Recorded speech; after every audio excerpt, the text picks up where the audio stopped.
I've been using the Panasonic S5II for 6 weeks now for photography and videography and loved my results. This video is just a quick look into how I found myself most loving the camera from a video client work aspect as well as from a wildlife photography aspect and what I think can be improved about the S5II. First of all, what stood out to me most on this camera is its low light performance with dual native ISO at 640 and 4000. While out filming wildlife, I found myself capturing images at up to 25,600 ISO in incredibly dark scenarios. Its low light noise control looks so good on both video and photo, and I've been super impressed. When it comes to the IBIS, this camera also destroys a lot of the competition. With its 6.5 stops of in-body image stabilization, when using it for B-roll or even walking to follow something, it was amazing to see the result, like in this clip here, while I'm walking, shooting at 70 millimeters. We'll get to the new phase detect autofocus system that everyone has been talking about and is the biggest new feature of this camera in just 1 second. But first, let's mention a few things that I'm on the fence about with the S5II. Probably the biggest annoyance to me about this camera is that when moving the frame rate up from 4K 30 to 4K 60p, this camera throws the footage into an APS-C crop, just like the previous S5. While this footage looks good, it's bothersome to readjust my compositions accordingly and makes prime lenses shooting at different focal lengths than what you bought them for, as an example.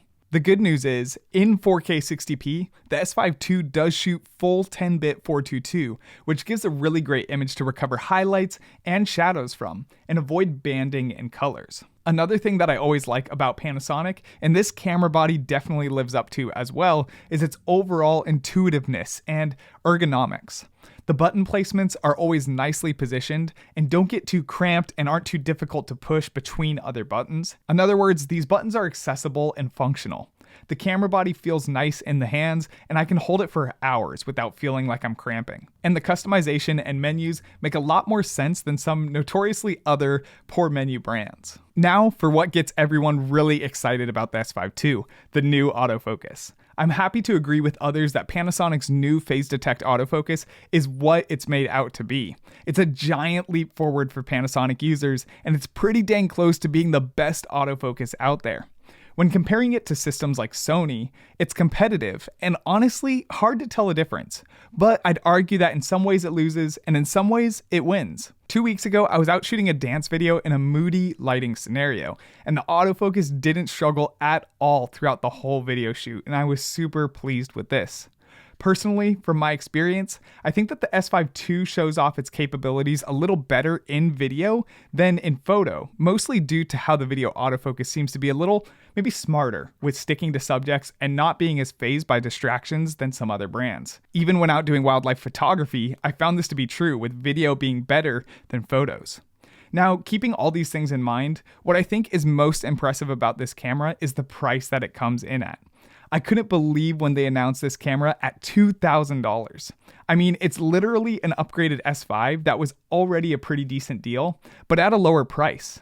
Honestly, I'd expect something like this camera to be priced somewhere around maybe $3,000. So this is honestly about 66% of the price that I would expect for this amount of quality.